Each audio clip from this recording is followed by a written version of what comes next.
All right, well, I'm so excited to be here at Grandin Theatre, and you all have the honor, too, to meet Ian Fortier, who is in charge of the Grandin Theatre Foundation.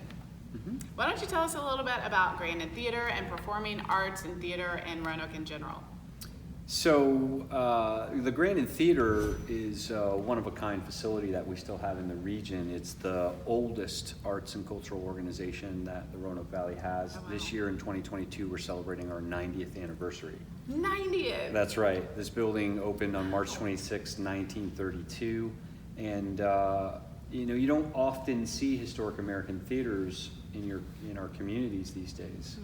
Out of all the theaters that were built in the golden age of cinema construction, which is sort of the late 20s and 1930s, about 1 out of every 7 or 8 still exist. Wow. And that holds par for Roanoke as well. I mean, at one point, the Roanoke City had the Park, the Rialto, the Lee, the Virginian, the Roanoker, and then the grandmother of them all, which was the American Theater downtown, which was like a triple balcony theater that held 1,300 people. Really? Yeah, oh yeah. I never knew this. He is speaking to my heart of history. Yeah, and one of the reasons why we believe very strongly that the Grandin is the last remaining is because all of those other theaters were downtown. And Roanoke loves to build things, and over time they dilapidated. They had capital upgrade needs. Corporate theaters were growing, and then the advent of HBO and cable television, and then the advent of flat screen technology. But here, the Grandin has a much more valuable purpose in Grandin Village because it's more of a cultural and a geographic and a historic anchor for Grandin Village, as opposed to just being a capital blight in a much larger area. Very good, and it brings so much value to this area as well. But talk to me about what kind of movies that you show here, because I know I've seen First Run. That's right. And I've also taken my kids here for some films here as well. But tell me about that. What do you? That's right. So the model prior to COVID and what we've sort of returned to is the Grandin is operating as a first run movie theater, which means that we show movies when they come out. So when a movie is released, we open it here at the theater. There's a very prominent graph that shows that people will come to see movies when they're first released, and the longer you have a film, the more that line falls off. So capturing people's immediate interest in seeing a film on the big screen is something that we implore with the first run model.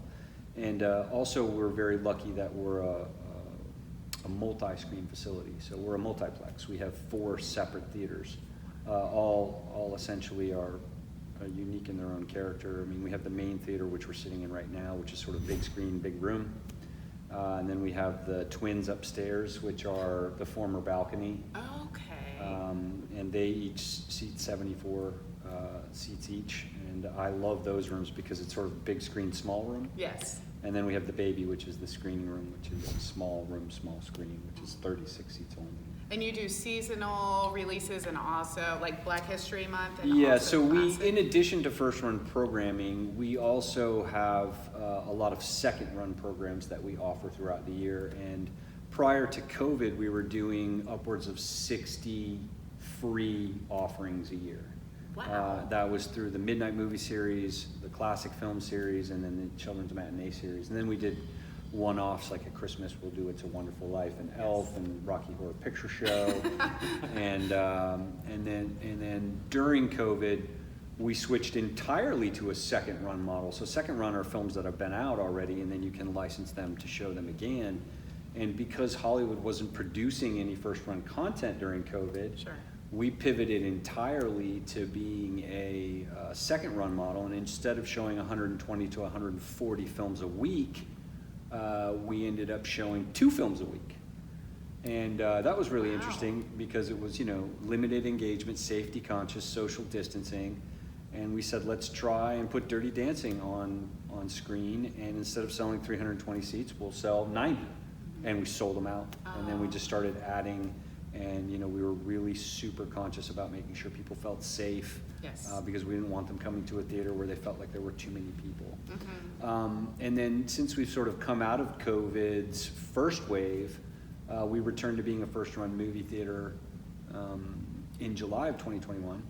And now we kind of do a hybrid model. So instead of being open 7 days a week, we're open 3 days a week, Friday, Saturday, and Sundays, weekend only. And then Monday through Thursday, we do private rentals. So tell me about private rentals really quickly. You can rent the whole theater, one of the four? Yeah, so it depends on what else is happening in the building, but you can have the main theater, you can have the upstairs in the gallery for birthday parties, anniversaries.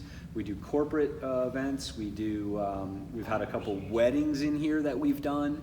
Wow. Yeah, we pretty much will do anything that we're able to do to meet the ideas and visions of the public. This is your community theater, and it's the last great community theater that Roanoke has.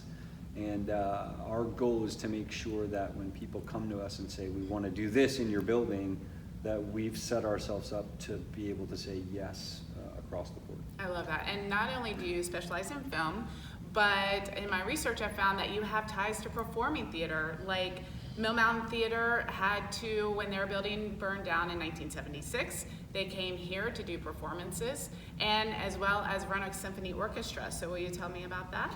Yeah, so the main theater that we're in right now obviously has a very prominent stage that the screen sits on.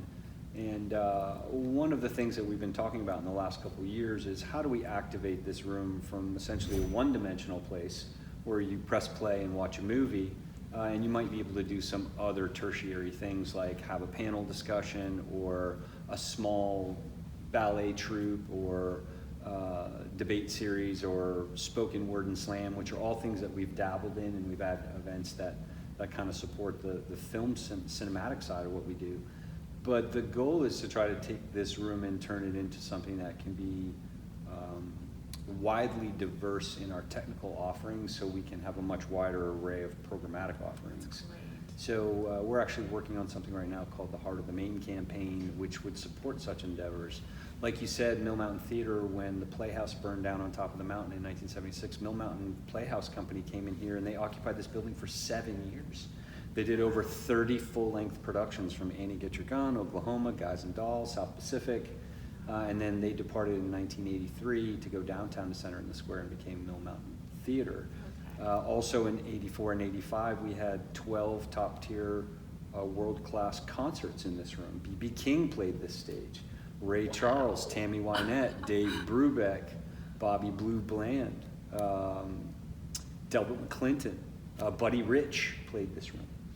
So this room has a rich history of diversified programming, but it's only in small instances, and when you're 30 to 40 years removed from those, people forgot about those stories. So we tell those stories in a permanent exhibit in the lobby, but we're also wanting to return this theater to being exponentially capable of offering all sorts of diversified programming. We'll never stop being a movie theater. Look at me now. We'll never stop being a movie theater, at least as long as I'm here. That's our identity and that's who we are. But we also realize that there are times when we're not showing movies that this room in this building can facilitate the needs of our community, whether it's educational matinees for kids or business seminars for organizations or nonprofit launches like the United Way had their campaign launch here in the fall, or rentals, birthday parties, anniversaries, weddings, on and on and on. If you can think of it, our goal is to say yes and to help you do it, because the word unique is a very overused word. Correct. In our community and society these days, but this building truly lives up to that moniker. This is a one-of-a-kind facility, and our goal is to make sure that it's here for another night. That's what I was going to say. It sounds like it very well will be under your leadership as well. So thank you so much for all that you're bringing to our community and performing arts and theater in the Valley. So thank you very much, Ian. Thank you. It's my pleasure. Thank you.